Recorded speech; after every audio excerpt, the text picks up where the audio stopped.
¿Qué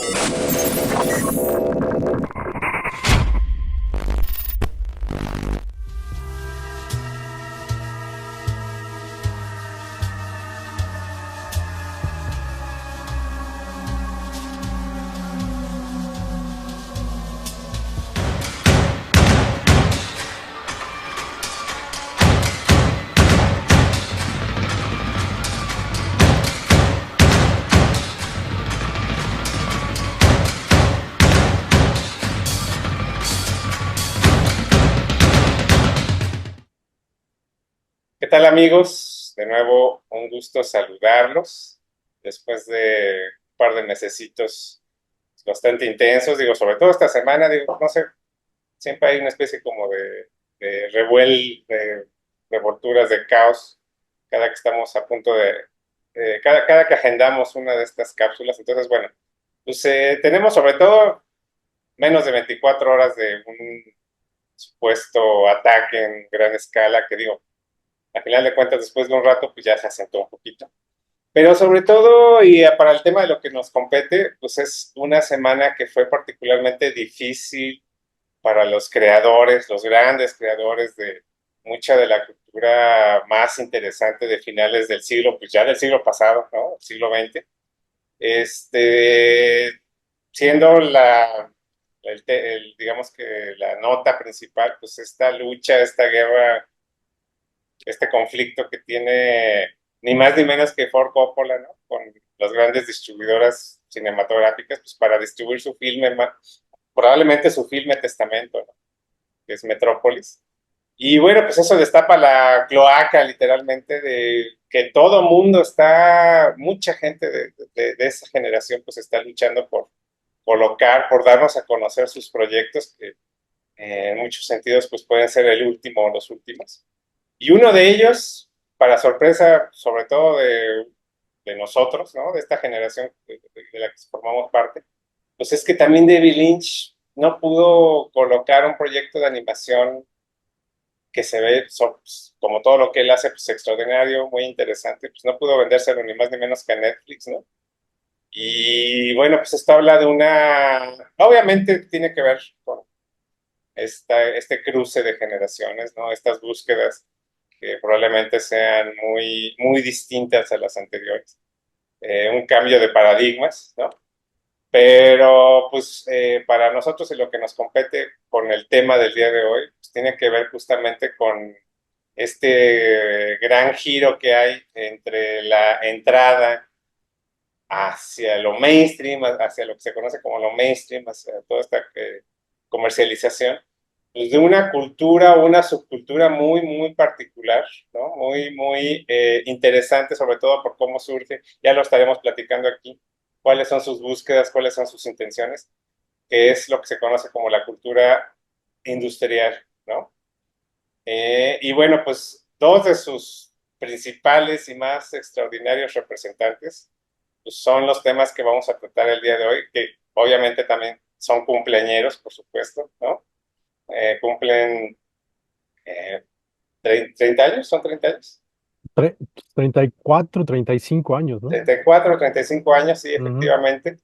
Y bueno, pues en el caso del lado de Mauricio, pues ya se habrán dado cuenta los grandes dinosaurios Ujú. del industrial que estamos aquí celebrando, que es Ministry, ¿no? Con esta producción de esta edición de su gira por Estados Unidos, ¿no? Una de las giras con las cuales ya se dan a conocer a otro nivel. Y pues aquí, ni más ni menos que este montaje escénico de David Lynch, se conoce como la Sinfonía Industrial número 1. Nos quedó de ver la 2, la 3, la 4. Ya veremos por qué se llama Sinfonía Industrial número 1, etcétera. Ujú. Y bueno, pues que fue una puesta en escena para celebrar justamente dentro del marco de un festival de proyectos escénicos, ¿no? De presentación de ideas y propuestas de proyectos escénicos. Y bueno, pues ambos exactamente surgen justamente en el paso de los años 80 a los años 90, ¿no? Y de una forma u otra, pues celebran justamente esta década que con el paso de los años, pues cada vez es más claro que fue una década pivotal, que fue una década con un estilo muy, muy muy claro, muy evidente, muy definido, y sobre todo que fue una década con una voz propia. Y eso es lo que en este momento, bueno, y sobre todo una década contestataria, porque estas dos objetos culturales que tenemos aquí, pues no son más que una gran, gran bomba política. ¿No es así, Mauricio? Sí, sí, sin duda. Ahora sí que quienes estuvimos, quienes vivimos esas épocas, pues sabemos lo valiosas y lo que aconteció ahí, ¿no? Uno, digo, la experiencia personal, ¿no? Pues te lleva a valorar la situación, los momentos históricos. Yo en mi caso, durante mucho tiempo, a pesar de que viví y disfruté los ochentas y noventas, conforme fui creciendo, como que no les daba tanto crédito, por esa naturaleza fatalista que tiene uno y no porque necesariamente hayas tenido una experiencia de vida mala, sino que por alguna razón tus gustos tienen que ver con lo oscuro y con lo fatalista y también vas incrustando esas ideas en lo que te gusta, ¿no? Entonces yo durante cierto tiempo, a pesar de que obviamente muchos de mis referentes, la mayoría de ellos y mis gustos se construyeron a partir de los ochentas y los noventas, no los valoraba tanto, ¿no? Por, pues, por tontas ideas, ¿no? Pero sin duda, pues digo, aquí están estos dos ejemplos que hablan de pues un momento, un parteaguas para lo que sucedería en aquella época y lo que sucedería años después y décadas después, incluso lo que estamos viviendo ahorita, ¿no? Como ya bien lo dijiste, pues aquí estamos hablando de dos titanes de la cultura contemporánea, dos titanes que de alguna manera vienen de nichos distintos, pero que confluyen en un punto que es pues el terreno industrial, por decirlo de alguna manera. Con David Lynch pues, nos podemos remontar hasta mediados de los 70 cuando comienza a construir Eraserhead, que Eraserhead, por supuesto, quienes ya la hayan visto y quienes sepan de qué estamos hablando, pues entenderán, recordarán, se han fascinado con el ambiente, con las ideas industriales que Ujú, permearon en Eraserhead, ¿no? Y que sin duda fueron pues la semilla de lo que, buena parte de la semilla de lo que durante los ochentas y noventas conoceríamos como industrial, ¿no? Al Jorgensen, que para variar es un artista latinoamericano, cubano, asentado en Estados Unidos. Pues digamos que viene de una escuela, de una situación totalmente distinta, ¿no? Que David Lynch. Él, como ya lo dije, pues llega en uno de los últimos pues embarques de cubanos a Estados Unidos cuando salen ujú, después de la revolución. Y pues digamos que él tiene una vida muy distinta a la de David Lynch, ¿no? David Lynch, a pesar de que durante su brillante carrera nos ha acostumbrado o nos ha permitido ver y comprender parte del lado oscuro de Estados Unidos, pero desde una educación idílica que fue la suya. ujú, Al Jorgensen, por el contrario, también nos ha guiado de la mano por el lado oscuro de Estados Unidos. Él no ha tenido empacho en decir que la sociedad de Estados Unidos es la más estúpida que existe en el planeta. Y por supuesto, desde hace más de 30 años se ha dedicado a criticar tanto el sistema social como el político de Estados Unidos. Y esto, pues bueno, obviamente se ha traducido en discos brillantes, algunos más que otros y sobre todo algunos discos más exitosos que otros, pero sin duda también nos ha permitido ver ese otro cariz de Estados Unidos que no nos permite ver Hollywood. Y lo interesante del caso aquí de estos dos autores es que, repito, se trata de dos percepciones muy distintas, pero digamos que llegan al mismo punto, ¿no? ujú, Que es hablar de manera crítica del estado actual, no solamente de Estados Unidos, sino del mundo. Por un lado, podemos considerar a David Lynch una visión extraordinaria sobre el lado oscuro de Estados Unidos y del mundo a partir de percepciones alteradas, pero desde el lado pues podríamos considerar de la meditación trascendental. Y en el caso de Al Jorgensen, pues hemos visto también una visión totalmente oscura y crítica de Estados Unidos y a partir de eso del mundo, pero aquí totalmente alterada por las drogas y por la locura a la que lleva eso, ¿no? Son dos caminos muy distintos, pero que digamos llevan al mismo punto y que es hablar de el mundo en el que viven y sin nada de oropel, ¿no? Y de esa manera, pues nos encontramos con dos obras, dos discursos que sin duda han ido definiendo la cultura popular y el arte desde los años 80 hasta la actual, ¿no? Aquí vamos a hablar de lo industrial, porque estas dos obras, tanto la Sinfonía Industrial número uno, se presentó en dos espectáculos en el mismo día, en Ujú. noviembre de 1989, y este concierto que es un parteaguas a bueno, a nuestra generación fue uno de los momentos definitorios de nuestra generación y creemos que desde entonces también ha sido importante para otras generaciones. Se trata de un concierto que es grabado durante la gira de Ministry del disco The Man is a Terrible Thing to Taste, Ujú. que es del 89, pero que retoma también canciones de su disco anterior, que es The Land Land of. of Rape and Honey, que es un disco igualmente brillante y que, pues bueno, es un concierto que se edita en el 90, como también es editado en el 90 la Sinfonía Industrial en video y en Laserdisc, y que en el caso de Ministry, pues retoma grabaciones de la gira realizada en el 89 y en el 90 de este disco, ¿no? Entonces, estamos hablando de dos momentos extraordinarios de la cultura que, como ya bien lo dijo Sergio, pues habla de la transición de la penúltima y de la última década del siglo XX y lo que esto implicaría.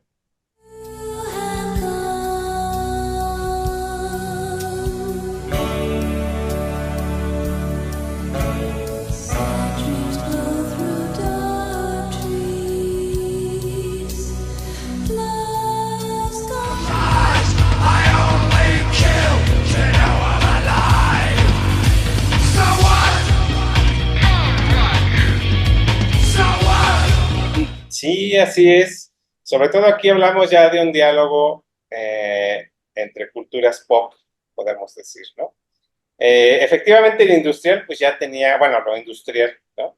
Ya tenía muchísimo tiempo de existir, o sea, hay ejemplos, pues en los años 30, en los años 40.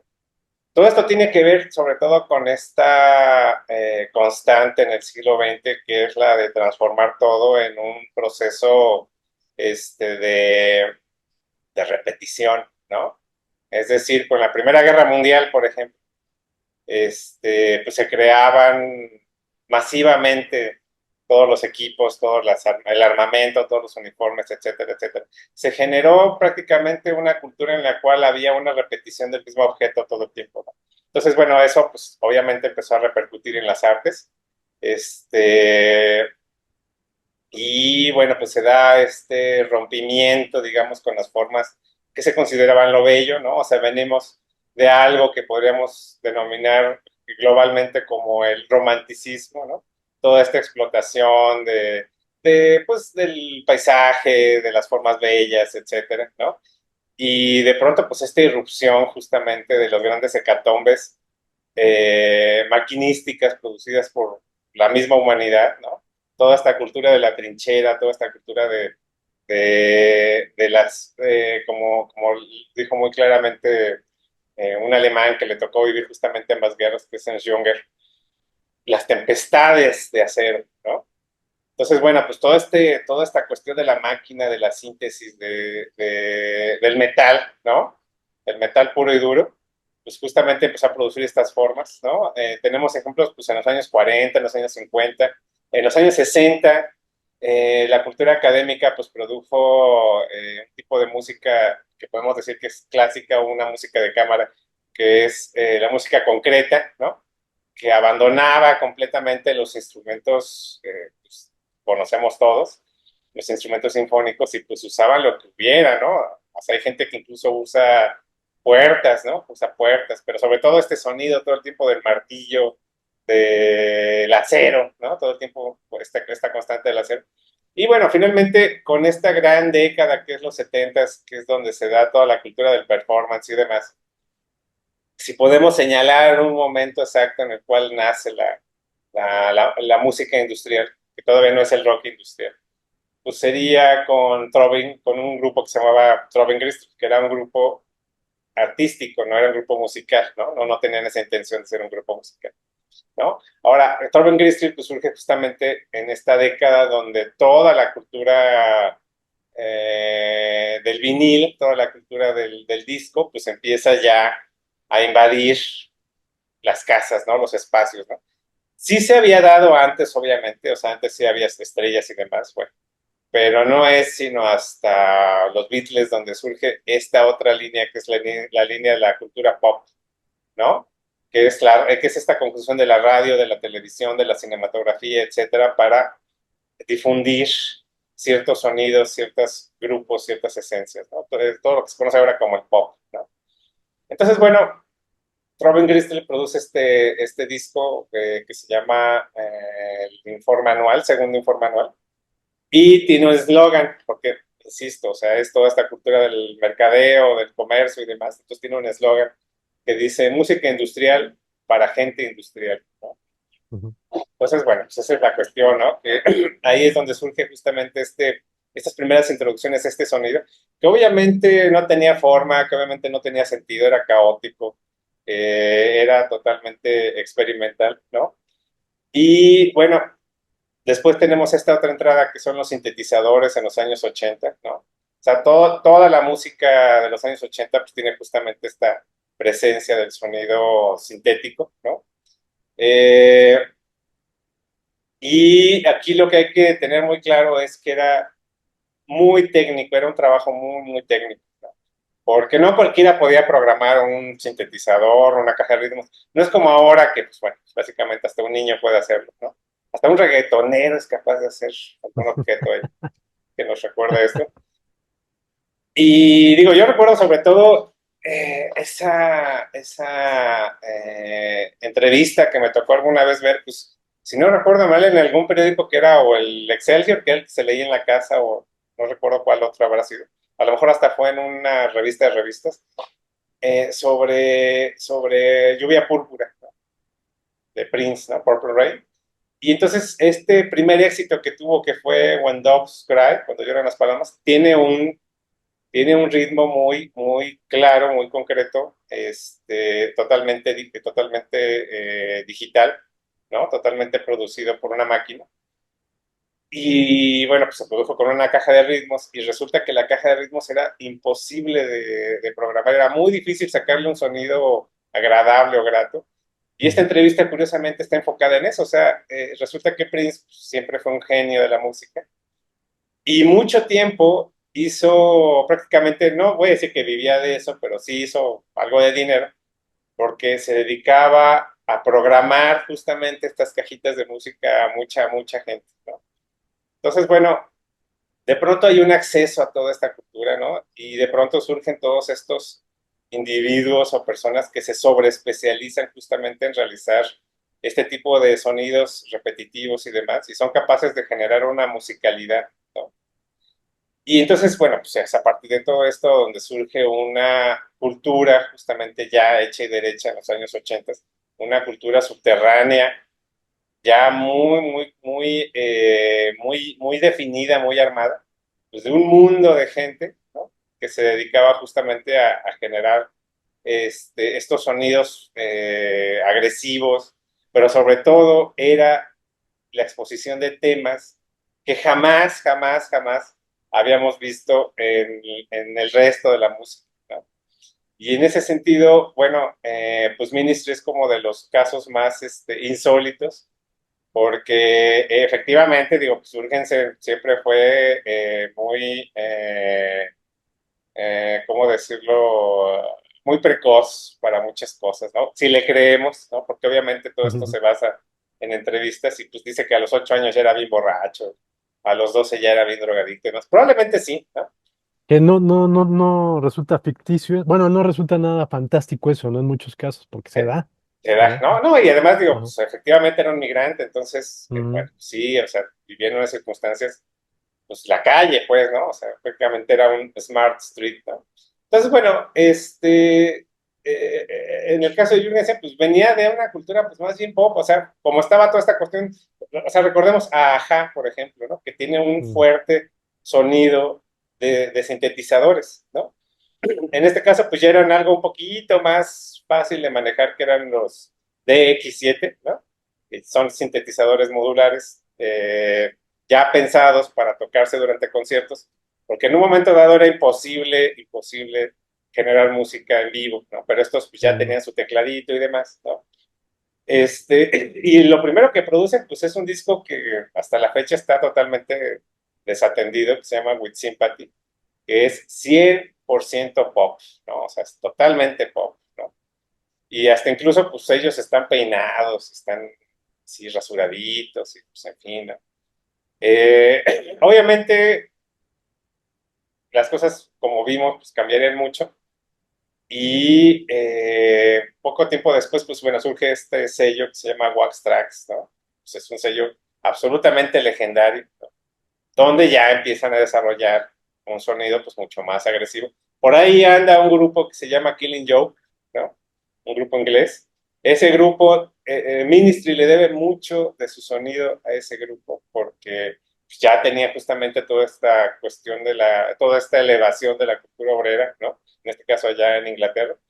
Y sobre todo, pues esto que se conoce como los drones, ¿no? Son estos sonidos que se repiten una y otra vez. Entonces, bueno, para no hacer el cuento largo, pues bueno, surge justamente, en un momento dado surge Land of Rape and Honey, donde definitivamente ya tienen un sonido mucho más como lo conocemos actualmente, ¿no? Y luego surge, y bueno, y empezó a vender muy bien. Eso es muy importante señalarlo porque Ministry es, junto con Nine Inch Nails, podemos decir, son como que los grupos que empiezan ya a entrar dentro de los charts y demás, ¿no? Y empiezan a jugar en esa línea, ¿no? Y luego viene de la mente, Man, esa Terrible Thing to Taste, que hasta donde tenemos conocimiento de un montón de gente que da su testimonio, fue una locura, fue una pesadilla grabarlo, fue demencial, caótico completamente. Entonces el sonido que producen pues es absolutamente inaudito. Y ahí, justamente en este disco del 89, si no recuerdo mal, de The Mind is a Terrible Thing to Taste, ujú. ya empieza a haber toda esta exaltación sobre la nota roja, el accidente, todas estas cuestiones que tienen que ver con la anatomía o con el cuerpo luchando contra la tecnología, que va a empezar a tener mucho que ver justamente con la sinfonía industrial. Y ahí entra un grupo de artistas que ya son una banda tal cual, que se conoce como Skinny Pop, ¿no? Que también tiene mucho que ver con una entrada hacia lo mainstream, pero en el caso, a mí me parece en lo personal que en el caso de Skinny Pop, nunca ceden del todo, pues, ¿no? Nunca tienen un número uno o algo por el estilo, ¿no? Entonces, ahí es donde definitivamente ya se da completamente este sonido que podríamos decir que es clínico, que es absolutamente psiquiátrico, ¿no? Que son los debrayes de un demente que toda su vida pues, ha trabajado en una fábrica y de pronto se suelta y son estas explosiones de temáticas que tienen que ver con el trabajo forzado y tienen que ver con la experimentación y tienen que ver, pues sobre todo tienen que ver, insisto, con el encuentro de la tecnología con los cuerpos, ¿no? Con la mente, con la psique, ¿no? Ahora esto tiene pues obviamente también un origen pues en la cultura, digamos que en cierta literatura, ¿no? Que muchas veces se le definió como ciencia ficción, que es como una especie como de proto-cyberpunk, ¿no? No es tal cual cyberpunk, que es muy bien representado por dos personajes que podrían parecer muy distintos, pero una vez más son muy similares, ¿no?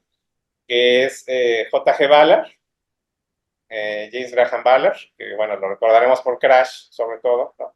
Pero Crash es parte de una serie que se llama La Exhibición de Atrocidades, que justamente es sobre la cultura del performance, ¿no? Y bueno, William Burroughs del lado de Estados Unidos. Y tan es así que Ministry en un momento dado colabora con William Burroughs, ¿no? Entonces, bueno, ¿qué sucede? Que en el caso ya del video de Ministry, ya vemos todo este fárrago del sonido, incluso está el vocalista de Skinny Poppy ahí haciendo vocales, que es Nike Up, Ogre, Naked Ogre. Y también están los sintetizadores, porque pues, nada más unos cuantos conocían o entendían, por eso se intercambiaban, los miembros de las bandas se intercambiaban entre grupos, que nomás dos o tres gatos sabían más o menos manejar Mm, esas cosas, ¿no? Y ahora aquí hay algo muy importante que yo necesito señalar, y es que para mí, en lo personal, Ministry suena mucho mejor en vivo que los estudios. O sea, para mí, ¿no? Sobre todo por esta ujú, cuestión de que siempre son un caos. Pero además aquí vamos a ver algo muy importante, que es que toda esta cuestión de la repetición de las baterías y demás y las guitarras, lo tienen que hacer en vivo, porque en los estudios pues es mucho más fácil hacer estas repeticiones, dejarlo en loop. Y eso para mí le da un plus extraordinario al sonido, absolutamente. Digo, la entrada de Ministry de In Case You Don't Want to Finish the Show, que son estas dos baterías tocando al mismo tiempo, pues es magnífica, ¿no? O sea, y ves los comentarios, porque afortunadamente esto y esto otro está en YouTube, entonces ves los comentarios de la gente que fue y decía, sí, efectivamente era un sonido tremendo estar ahí, ¿no? Era maravilloso estar ahí.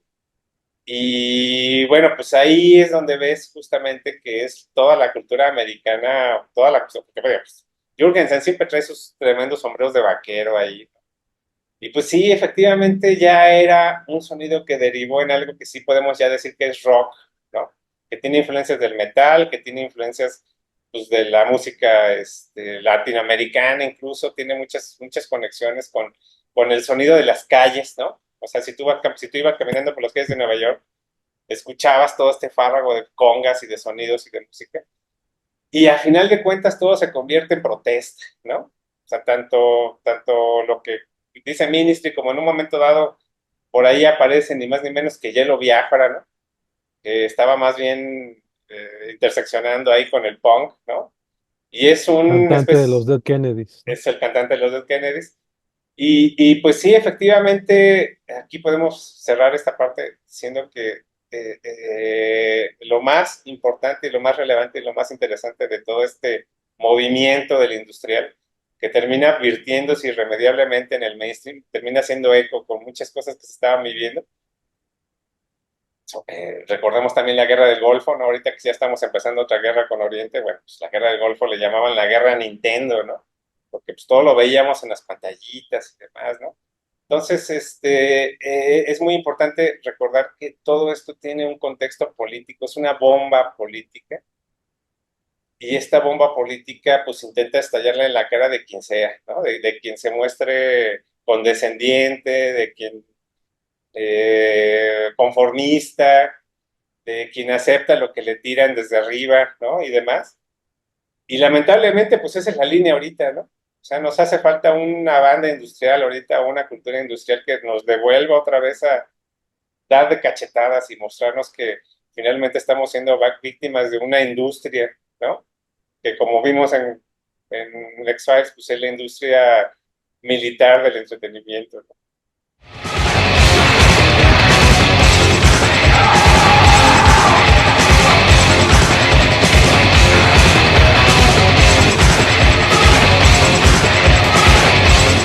Sí, y digo, esto llegó a tal nivel que bueno, Ministry es conocida y célebre una trilogía de discos que realizó posteriormente al Salmo 69, que digamos son los tres discos tal vez más influyentes de Ministry. El Salmo, Mm, que es después al Mine is a Terrible Thing to Taste. Después de estos tres discos, hace una trilogía pues en contra del, Bush. del gobierno de Bush, ¿no? Ujú. Entonces digo, ahí estamos hablando efectivamente de cómo aquí pues la música pues de alguna manera se concentra en hablar de su momento y ser críticos, ¿no? Algo que sí efectivamente está haciendo falta un poco ahorita. El propio Al Jorgensen en una entrevista reciente, creo que para The Guardian, comentaba que pues, recientemente incluso ya le dejó de hablar a su mamá, ¿no? A pesar de que estamos hablando de un Al Jorgensen que ya, digamos, yo creo que en 40 años es la vez que tiene los pies más sobre la tierra. Sí, Dice que claro. ya le ha dejado de hablar a su mamá porque su mamá es totalmente Pro Trump. pro Trump, ¿no? Entonces dice que no puede entender ¿Cómo es posible que su mamá esté apoyando a alguien que se ha encargado de convertir a la sociedad en el enemigo, ¿no? Ajá. Pero en fin, bueno, esto es muy interesante. Y pues sí, hablando de todas estas, de todo el momento histórico que se veía, la locura, pues depresiones, engaños, etcétera, etcétera, eh, desde Japón también comienza a llegar pues una escuela de ideas y pensamiento que tienen que ver precisamente con lo industrial y que vienen, digamos, también, por supuesto, resultante de los pues más que estertores de todo lo que provocó la Segunda Guerra Mundial, ¿no? Hablamos que Mm, todavía en los años 80 la Guerra Fría está bien intensa y pues bueno, en Japón, pues no nos vamos a poner a preguntar aquí, por qué toda el discurso de queja contra la guerra que vemos en películas como Godzilla desde los años 50, por qué ujú, continúa produciendo olas hasta los años 80, ¿no? Pues es obvio, ¿no? Porque la cultura japonesa pues estaba construida a partir de eso, ¿no? Y esto pues lo continúan sintiendo y lo continúan traduciendo en sus discursos artísticos pues artistas más jóvenes, ¿no? Aquí estamos ujú, hablando, por ejemplo, o podemos mencionar a Shinya Tsukamoto con su fabuloso e importantísimo Tetsuo y a Katsuhiro Otomo con Akira, ujú. Ah, ¿no? Akira, sí, exactamente. Akira, que es una obra que comienza a publicarse desde el 81 y que termina de publicarse por ahí del 91, si no me acuerdo, pero coincide precisamente con Tetsuo, tanto Otomo y Tsukamoto coinciden en estrenar en julio de 1988 dos piezas importantes de la cultura contemporánea, ¿no? Que Ujú, son Akira, la versión animada de Akira, dirigida también por Otomo, y Tetsuo, esta primera gran obra, bueno, el ópera primer prima. largo de Tsukamoto y que es el inicio de una trilogía. Y pues bueno, ambas tienen que ver con lo industrial, ¿no? Aquí obviamente estamos hablando ya de una percepción un tanto distinta, aunque bueno, termina siendo lo mismo, pero vemos aquí el horror ya vivo de la transformación del ser humano a partir del uso de la máquina, ¿no? Cómo Ujú, el ser humano pues ya se convierte en uno con la propia máquina y a partir de esto, pues, ¿qué es lo que sigue, no? Y pues bueno, lo que ellos proponen pues, es el terror absoluto y el cambio total de paradigmas y de la forma de vivir del ser humano, ¿no? Esto, pues bueno, de alguna manera vemos los videoclips de Ministry en aquellos años, en el 88 y en el 89, con The Land of Rave and Honey y The Mind is a Terrible Thing to Taste. Y pues vemos que coinciden en el discurso visual, ¿no? Obviamente, pues, como sabemos, los logros visuales que logra Tsukamoto con Tetsuo también crean escuela, ¿no? Podemos ver incluso un video de varios años después de Billy Idol, que pues, es un homenaje total a Tetsuo, ¿no? Y eso nada ujú, más aquí lo menciono como un ejemplo de cómo la industria del entretenimiento y del pop retoma todos esos hallazgos en Japón por parte de Tsukamoto y otros autores y pues lo edulcoran de alguna manera, lo asimilan para la televisión, para el entretenimiento occidental y se convierte en una manera nueva pues, de comenzar a vender pues el arte y el entretenimiento, ¿no? Todo esto, pues bueno, coincide de alguna manera con lo que estaban compartiendo Al Jorgensen a través de Ministry, digamos como el gran director de este combo que se conocía como Ministry. Y David Lynch, pues, bueno, también nos da esta lección en la industria, en la Sinfonía Industrial número 1, ¿no? Que como ya lo comentamos en un principio, es una obra que pues es de encargo, surge como un encargo artístico para David Lynch y Angelo Badalamenti. Angelo ujú. Badalamenti músico con el que Lynch desde el 86 estaba trabajando en el score de Blue Velvet, y Ujú. posteriormente crean también uno de los grandes referentes de finales de los años 80 con el trabajo conjunto en Twin Peaks, ¿no?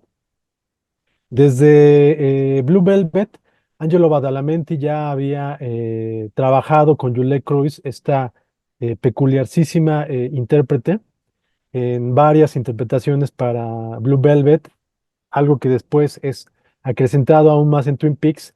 Y pues bueno, este trío, compuesto por David Lynch, Angelo Badalamenti y Juliette Cruz, trabajan en conjunto para generar esta obra que pues el encargo fue inclusive ya presentaba el tema industrial, así fue como se los propusieron a este grupo de artistas, y a partir de estos temas solamente trabajaron en 2 semanas este performance, este evento, que se presentaría, como lo comentamos también al principio de este video podcast, en un par de funciones el Ocasiones. mismo día. Y entonces nada más tuvieron 2 semanas para armarlo, ¿no?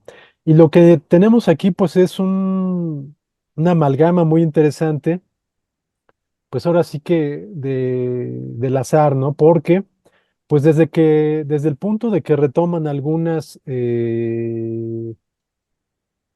temas que ya habían utilizado para Twin Peaks, toman una conversación entre Nicolas Cage y Laura esta Dern. Laura Dern, que vimos en Wild at Heart, película famosísima de David Lynch que obtuvo la Palma de Oro.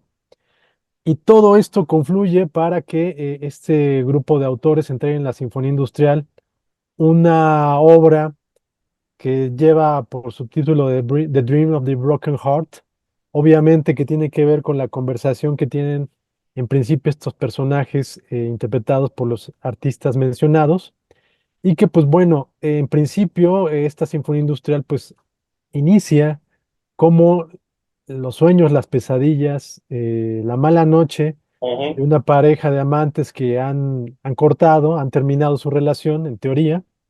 Y esto, pues bueno, da pie obviamente para una pesadilla deliciosa que construyen en el escenario teatral este trío de autores, y que se traduce en esta pesadilla industrial, donde pues obviamente, o no obviamente, pero como vemos, hay pues, un cóctel Molotov ahí que tiene que ver con, pues obviamente los sentimientos de la pareja, pero llevados pues las imposiciones de las creencias, eh, ya no solamente sociales, sino de las creencias de los credos, por decirlo de alguna manera, pero también eso llevado de alguna manera a la pesadilla industrial que provoca, pues, toda la guerra en las generaciones que ujú. le tocó vivirla de alguna manera, y en este caso pues, estamos hablando de David Lynch y Angelo Badalamenti. Don't go. I can't do it no more. I gotta go. Please. Please. Sí, sí, sí, digo, ya acabamos de pasar el gran tema de Ministry, la protesta abierta, tomar, tomar las calles y demás. Hay un momento del concierto grabado, bueno, del VHS, en el que aparece como esqueleto monstruoso ahí, como de un coyote, ¿no? Pues Pues no sé si siempre es un coyote o es como un demonio, ¿no? Yo un- siempre le he visto, pues, yo siempre lo he interpretado como el despertar pues, de un demonio, de Satanás, no lo sé, son miles de interpretaciones las que se pueden hacer. exactamente. Y entonces, aquí lo interesante es que aquí también en la Sinfonía Industrial, pues también hay un momento dado en que irrumpe un ente ahí como un cánido, ¿no? Así como un chivo ahí, ¿no? Pero pues, todo sin piel, ¿no? Etcétera. Ujú. Entonces, bueno, aquí obviamente estamos hablando de uno de los temas más ríspidos ya en la sinfonía industrial. Ya estamos hablando de los temas más mórbidos, ríspidos, intensos, perturbadores, enfermizos, delirantes, enloquecedores, que pues es el amor, ¿no? Efectivamente, empieza con este diálogo entre ni más ni menos que Sailor y Lula, ¿no? Es como un diálogo imaginario ahí, porque cuando están en el teléfono y esto. Y bueno, aquí hay que hablar justamente de que venía de Blue Velvet, ¿no? Es el equipo que se formó con Blue Velvet, que estaba haciendo este montaje de la Sinfonía Industrial y estaba preparando Twin Peaks, ¿no? O sea, imagínense este conjunto de cosas, este choque de cosas. Entonces, para mí, en lo personal, la Sinfonía Industrial es como la consecuencia, pues no solo de las aspiraciones, es un proyecto totalmente experimental donde se estaban refinando todavía estos lenguajes, ¿no?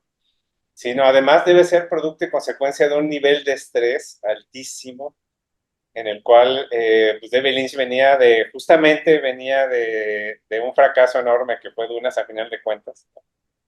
Y este mismo fracaso, pues como el artista que es, tenía que convertirlo en otra cosa, ¿no? Entonces, bueno, Blue Velvet justamente es el inicio de este diálogo con el lado oscuro americano, ¿no? Pero sobre todo, bueno, tiene que ser muy claro, tenemos que ser muy claros, pues es el lado oscuro de su propio inconsciente, ¿no? Entonces, su propio inconsciente está lleno justamente pues, de la cultura del soap opera, que siempre ha estado como muy vertido ahí en su trabajo, ¿no? Este jazz que nos remite mucho a La Noche del Cazador, ¿no? Este jazz así intenso, pesadillesco, de trasnochado, ¿no? Y bueno, pues en este caso que estamos hablando de uno de los momentos más extremos y radicales de la vida de mucha gente, y sobre todo los gringos, que muchas veces tienen muchos problemas con estas cuestiones, bueno, pues es justamente este momento del rompimiento. Ahora, acá hay una cosa muy importante que hay que señalar, que es el momento en el cual se cierra la llamada, ¿no? Mm, Porque el personaje de Nicolas Cage dice algo muy importante, o sea, ella le dice, ¿por qué estamos rompiendo? Porque ya no me quieres ver, ¿no?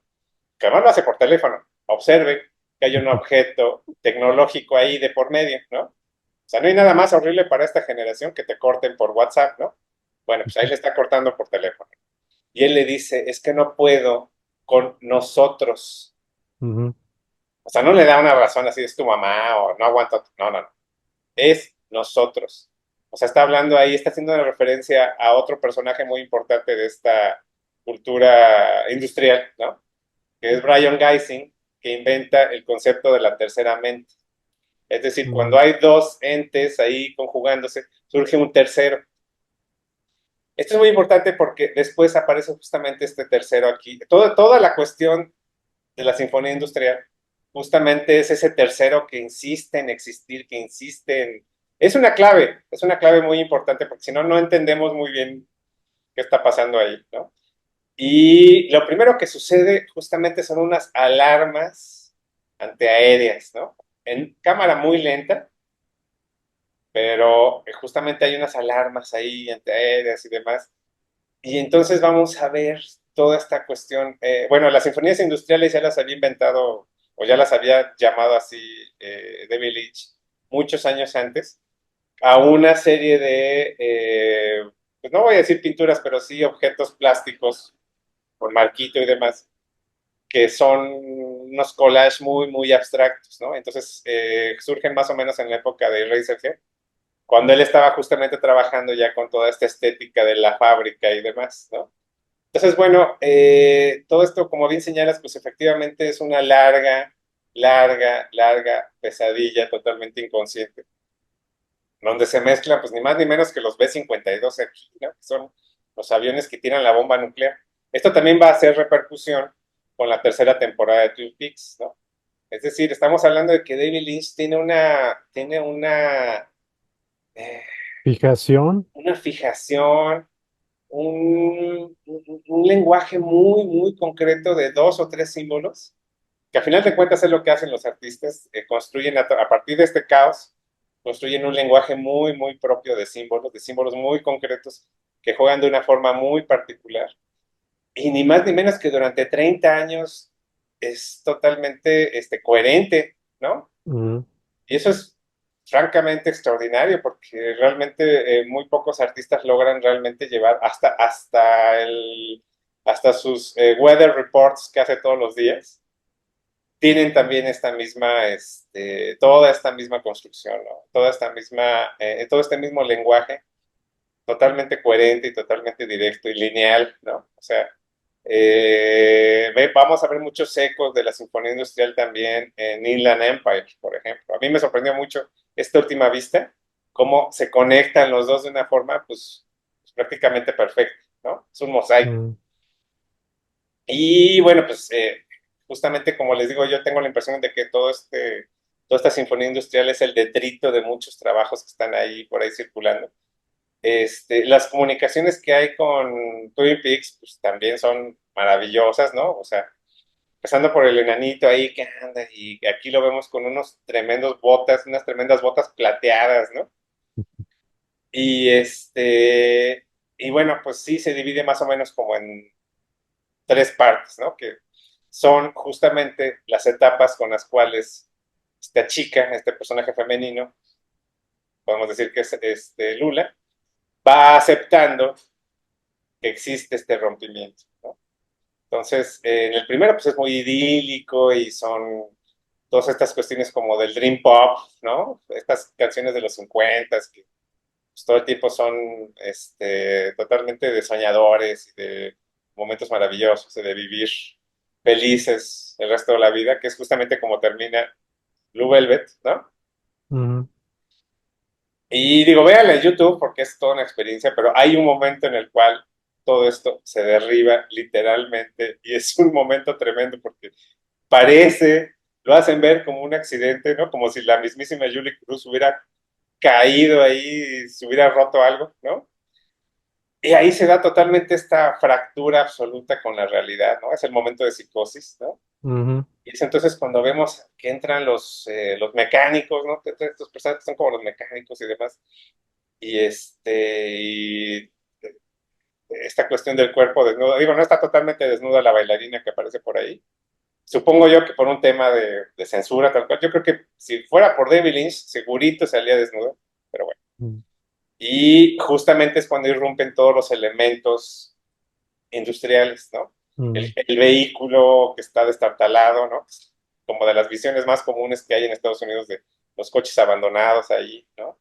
Este, y todo esto funciona para construir levantar literalmente este personaje que pues, no sabemos qué es exactamente, es como un chivo ahí, pero al mismo tiempo no es un demonio, porque lo único que hace es tener presencia, o sea, realmente no tiene voz, no tiene más, no tiene otras cosas, ¿no?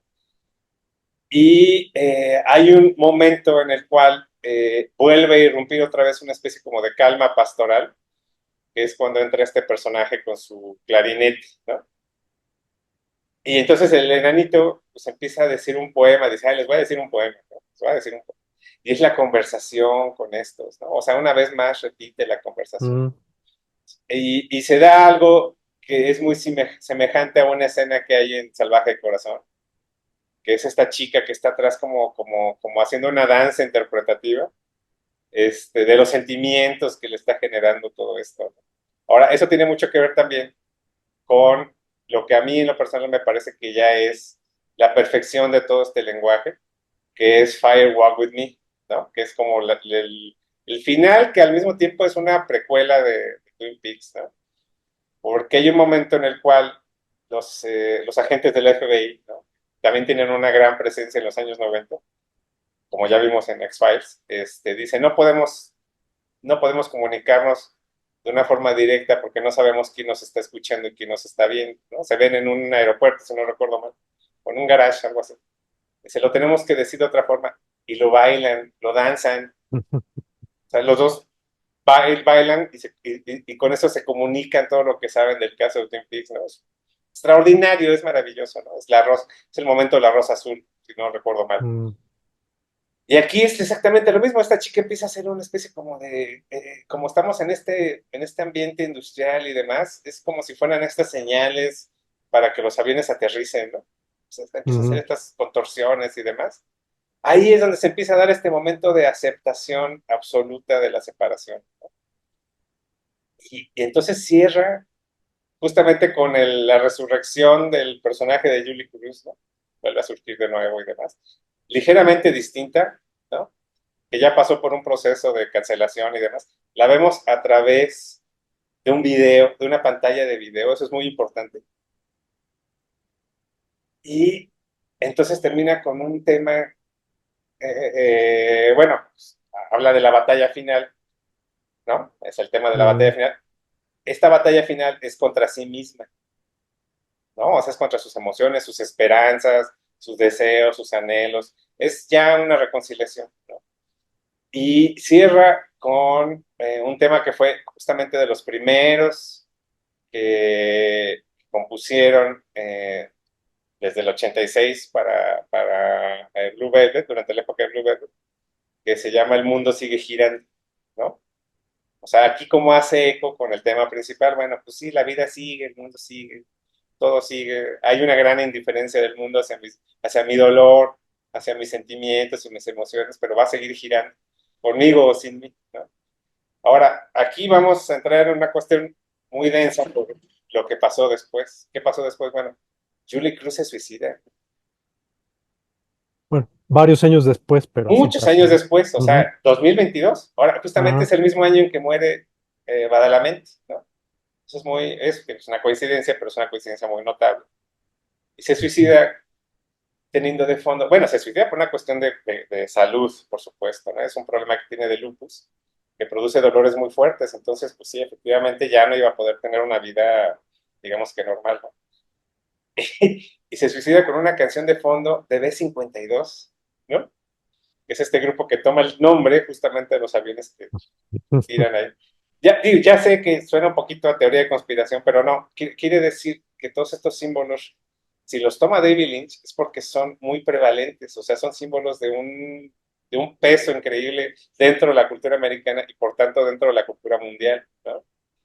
Entonces, tomemos todo esto en cuenta, pero sobre todo tomemos en cuenta la sensación que nos deja y que es la intención final y definitiva de David Lynch, ¿no?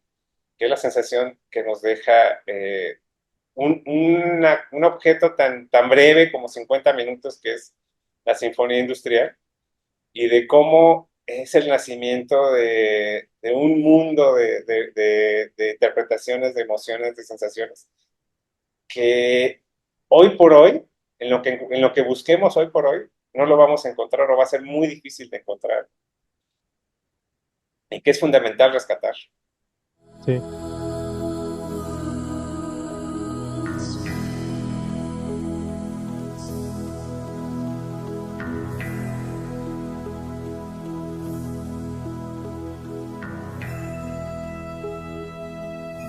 sí, sí, sí, está muy bien esto que comentas, todo esto que comentaste.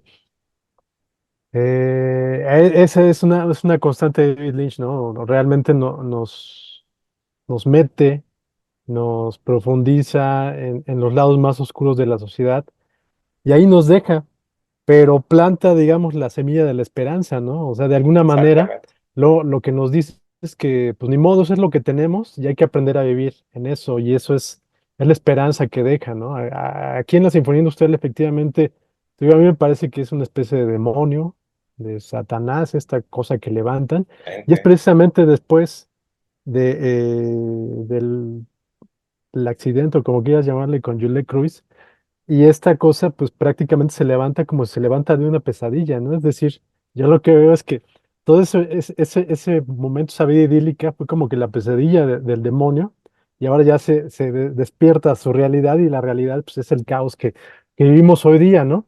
Pero tal Uh-huh. cual, pues es lo que tenemos, y hay que aprender a vivir en eso, ¿no? Y pues bueno, eso es lo que nos dejan finalmente, creo yo, estas dos obras que coinciden en momento histórico total, dos obras que podemos verlas tan distintas o tan parecidas como queramos, pero que sí pues, presentan muchas Similitudes. similitudes, ¿no? De entrada, pues el momento histórico hace que las dos obras se comercialicen en videocassette, ¿no? Videocassette que al menos en México en aquellas épocas eran prácticamente inaccesibles para la mayoría de nosotros. ¿Por qué? porque la importación era muy raquítica en aquella época y porque la importación que llegaban eran a precios imposibles para la mayoría de nosotros. Entonces, la única manera de conseguirlos, obviamente, eran en copias. Ujú, El concierto de Ministry, pues lo pudimos conseguir a través del Chopo, así fue como lo conseguimos acá en casa, mi hermano y yo, una copia que pues prácticamente la dejamos ya inservible después de verla tantas veces, pero pues, así es como uno se enteraba y se comunicaba en aquella época. Y en el caso de la Sinfonía Industrial era un material todavía más raro porque pues sí era menos comercial que Ministry, ¿no? ujú, Y yo al menos la manera en que lo conseguí fue a través de un programa de radio. En aquella época existía lo que se conocía como Estéreo Joven. ujú, Hoy me parece que es órbita o no sé qué sea hoy día. sabe, ujú, Pero en aquella época existía Estéreo Joven con una barra de programas realmente fascinantes y propositivos. Uno de varios eran conducidos por Arturo Saucedo, que me parece que ahora está pues bueno, en algún puesto público. Bueno, desde entonces estaba muy metido en todos estos menesteres, pero siempre con visos hacia el trabajo social. Y bueno, en aquella época tenía varios programas a su mando y en uno de ellos regaló un par de copias, si no me equivoco, de la Sinfonía Industrial. Hizo algunas preguntas, las respondí, fui el feliz ganador de una de las copias, así fue como pude tener la Sinfonía Industrial, ¿no? Pero a lo que voy es que en aquella época, pues uno tenía que esforzarse para conseguir estas copias, y hoy tenemos la fortuna de que, como ya lo dijo Sergio, a ambos eventos culturales se encuentran en YouTube, entonces es fascinante cómo pues pueden ir, si quieren, desde su teléfono, ujú. y si es que no conocen estos sendos trabajos culturales, pues bueno, los pueden encontrar ahí ambos en YouTube, ¿no? Y esto, pues bueno, nos habla finalmente de lo que es la industrialización, una industrialización distinta, ¿no? Porque aquí estamos ya hablando de la industrialización totalmente digital, totalmente al momento, y que no solo cambia paradigmas, sino que cambia maneras de percibir y de concebir pues el conocimiento humano, si así le queremos seguir llamando, ¿no? Sí, que también es mucho más efímero. Ujú, O sea, digo, el videocassette, pues obviamente, todas las versiones que hay en YouTube en este momento de la Sinfonía Industrial, se nota que provienen de unos videocassettes requete ujú. vistos, ¿no? Digo, ayuda mucho a la estética, me parece, ¿no? Y a entender lo que implicaban, ¿no? Y a entender lo Estas que obras. implicaba, pero sí están ya muy gastados, ¿no? O sea, y el de Ministry, pues ni se diga, yo creo que ni se notaba cuando ya estaba fallando, porque pues efectivamente tiene una forma muy, muy,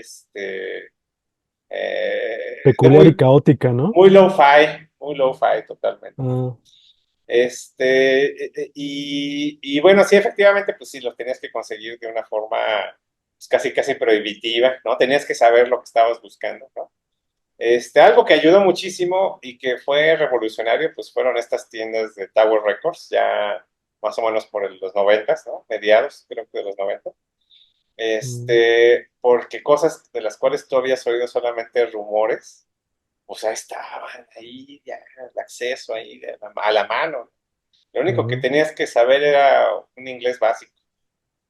Y tener dinero, ¿no? Y tener dinero, sí, porque sí eran relativamente caros, ¿no? Sí eran Ujú, objetos, digo, tomando en cuenta que el videocassette costaba 30 pesos, creo, ¿no? El pirata. Pues obviamente en este caso la Sinfonía Industrial, si no recuerdo mal, costaba como unos 500 pesos, una cosa así. En esa ujú. época pues ya era significativo, ¿no? Y en el caso de Ministry y demás, bueno, pues igual, o sea, tenías que saber a lo que ibas, justamente, ¿no? Y bueno, también tiene que ver con que una vez más empezaron a llegar todos estos grupos, pues, pues pop, ¿no? O sea, digo, a mí me sorprendió mucho cuando Nine Inch Nails empezó a sonar, porque era el Pretty Hate Machine, y yo venía, o sea, ya en esa época, en ese momento, ya estaba yo muy concentrado tratando de encontrar cosas de un japonés que se llama Merzbow. Mm, sobre todo el Tauro Machine, ¿no? Porque la leyenda decía que su intención era derribar un muro con el sonido, ¿no? Era el noise, ¿no? Y de pronto me dice, no, esta es la joya, la obra maestra del industrial, que no sé qué, y la demás. Y es el Pretty Hate Machine, que es la cosa más, o sea, a mí se me hace más synth pop y más comercial que el White with Sympathy, francamente, ¿no? mm, Entonces, ya aquí ya hablamos de un momento en el cual se da esta irrupción, en el cual le llaman a todo esta industria, y ponemos bien aparte a Marilyn Manson porque pues, es como un híbrido muy raro, porque efectivamente en sus discos hay un vínculo ahí con el industrial más interesante, ¿no? Que obviamente va a abandonar casi de inmediato, ¿no? Pero todavía hay como una búsqueda ahí más o menos probable y posible, ¿no? Y bueno, pues a final de cuentas, creo que el gran problema que tuvimos fue vivir la época, ¿no? Porque lo teníamos demasiado cerca, sí, demasiado unido. Probablemente vaya a haber muchas reflexiones muy interesantes para la época que estamos viviendo aquí y ahora, pues en unos 20 o 30 años, ¿no? Entonces, aquí lo importante es, sobre todo, entender que estamos hablando de lenguajes que se estaban desarrollando, de lenguajes propios, de mm, unidades de lenguaje, ¿no? Y cómo ahora, sobre todo en el caso de Jürgensen, ¿no? Pues ahora le da la vuelta, ¿no? O sea, ahora hasta incluso ya se quitó los caireles, así los dreadlocks y toda esta cuestión, todo esto lo que comentas tú en la entrevista es muy interesante porque se reconcilia con su hija, todo lo que abandonó de alguna forma con toda esta vida de rockstar, ¿no? De super rockstar, ¿no? De Chemical Monster, ¿no? Las mm. drogas y demás. Que dice, bueno, yo abandoné todas las drogas excepto los hongos mágicos, ¿no?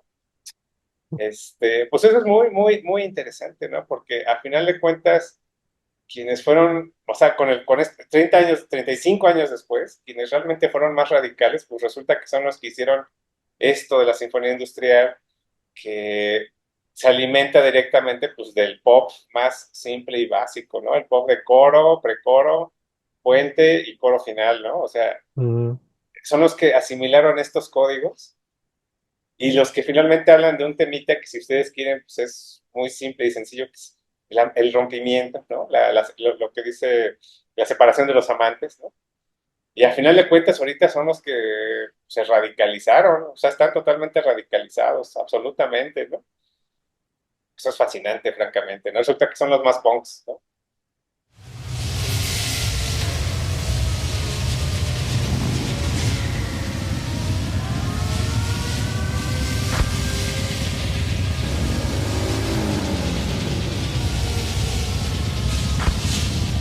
sí, sí, pues el caso es que aquí tenemos dos obras de ruptura y digo así nada más lo menciono brevemente para tratar de expresar la trascendencia que fueron en aquel momento y los cambios de paradigma que implicaron para nosotros los escuchas y espectadores.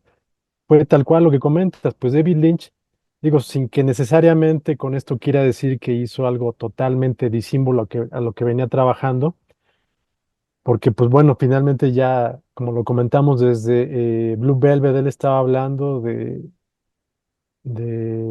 espacios y relatos oscuros que en el momento en que irrumpen con su obra, es decir, dentro de la historia de Terciopelo Azul y dentro de la historia de Twin Peaks, pues en el momento que irrumpen estos lados oscuros, realmente nos radicalizan y nos impactan, nos asustan, ¿no? Entonces no estábamos desacostumbrados a ver esto en David Lynch. Sin embargo, su transición en esta sinfonía industrial, la ruptura que da de ese lado idílico que ya nos había mostrado, pero aquí su lado oscuro es totalmente industrial y el ruido tal cual, literal, que irrumpe en la sinfonía industrial, pues es despampanante y sí radicaliza nuestra manera de ver y de pensar, ¿no? Se Y en transforma. el caso, sí, en el caso de Ministry también, aunque ya lo llevaba trabajando desde hace un par de años atrás, digamos, de manera más sonora al Jorgensen y todo Ministry. Tenemos que entender que él también venía de la misma sociedad a la que pertenecíamos todos, ¿no? Él en los setentas gustaba del hard rock y del rock, ¿no? O sea, de Beatles a Pink Floyd, llega el punk y se va con el punk y después pues es escupido como muchos ejemplos del punk en lo que es el post-punk, ¿no? Y Ministry comienza siendo un dueto de synth pop, synth pop, ¿no? Y de ahí es bien interesante ver cómo ese proyecto que había desarrollado de teclados y pop, pues comienza a radicalizarse cuando él mezcla thrash metal y pues lo que ahora conocemos como industrial, ¿no? Industrial en la música. Y nos entregan pues estas obras que siguen siendo radicales totalmente al momento de ahora, porque pues bueno, aunque sabemos que Nine Inch Nails es tal vez el grupo más popular dentro de esta corriente, y ahorita hay cosas como Rammstein, que mucha gente piensa que es lo más extremo que puede haber en la vida, pues son, en personal visión me parece que siguen siendo productos, proyectos que pues son muy pequeños cuando se les compara con cosas como Ministry, como Skinny Puppy, por mencionar cosas, dos ejemplos, ¿no? Entonces, Mm. bueno, aquí realmente estamos hablando, a mi parecer, de dos obras importantísimas para su momento histórico y para lo que aún hoy día seguimos eh, alimentando, con lo cual seguimos alimentando nuestra cabeza y nuestra alma, ¿no? Y pues bueno, son dos obras que están a 35 años y me parece que siguen igual de latentes que aquellos días que se presentaron entre el 89 y el 90. Pues sí, digo, sí, finalmente lo podemos resumir como que ambos objetos mediáticos, ¿no? Ambos videos, ¿no? En este momento son videos en Internet, tienen la intención mínima básica que todo gran arte debe tener, ¿no? Que es la transformación justamente de quien las experimenta y las contempla, ¿no? Ya nomás queda o sea, tener una auténtica envidia de quien haya tanto asistido a estas presentaciones de la Sinfonía Industrial como quien haya ido a alguno de esos conciertos de Ministry, que incluso uno de sus elementos escénicos fundamentales pues es esta reja que está entre la gente y entre ellos, que para mí pues me remite mucho a los Blues Brothers, ¿no? Cuando están tocando country, ¿no? Mm. Tienen esas rejas para que no les avienten las botellas. Y todo el tiempo, toda esta gente que se está atravesando por la pantalla, que está, pues no está bailando, sino pues está viviendo la música, que la está expresando con algo mínimamente violento, ¿no? Que nos remite mucho al famoso slam, ¿no? Que de ninguna forma es slam porque pues, es esta gente aventándose y demás. Sin ningún, sin ningún guardaespaldas ni nadie que esté en medio de ellos, ¿no? Entonces, realmente es fascinante lo que sucede ahí, no te deja indiferente y eso es lo que debería siempre, siempre pasar con los objetos artísticos, ¿no? Que no te dejen de ninguna forma indiferente. Y bueno, pues aquí, como siempre, pues la invitación es esa, ¿no? Experimenten a través de una de sus formas más mínimas, básicas, que es el video, ¿no? La imagen de video. Experimenten con estos objetos y no pierdan de vista que marcaron toda una época. Así es, pues no hay que agregar nada más. Solamente repetiría lo de, los invitamos a ver estos videos, digo, hace 35 años, ni en los sueños más ácidos de Al Jorgensen nos hubiéramos imaginado que con solamente prender la computadora íbamos a poder acceder con ciertos comandos a ver estas dos grandes obras en un sitio como lo es YouTube, ¿no? Entonces, pues aprovechemos esas dádivas de la tecnología hoy día, de la industrialización, y pues sigamos aprendiendo pues de la historia, ¿no? Y del pasado. Así es, como dice David Lynch y Julie Cruz y Badalamenti, mientras el mundo gire, Así es. ¿no? Entonces, bueno, si nos da chance la Tercera Guerra Mundial, pues estaremos una vez más con ustedes en el próximo video. Ya tenemos algunos temas ahí muy interesantes también. Y bueno, pues sin más, bueno, yo tengo que agradecerle a Nilu porque, bueno, pues, hizo esta impresión de estas camisetas. Habrá más sorpresas más adelante, por supuesto. Y bueno, pues esperemos que una vez más nos dé chance toda esta vorágine histórica que parece que nunca se va a detener. Y pues nos estaremos viendo en el siguiente video podcast de Belcebú. Muchas Ok, gracias. hasta luego. Hasta.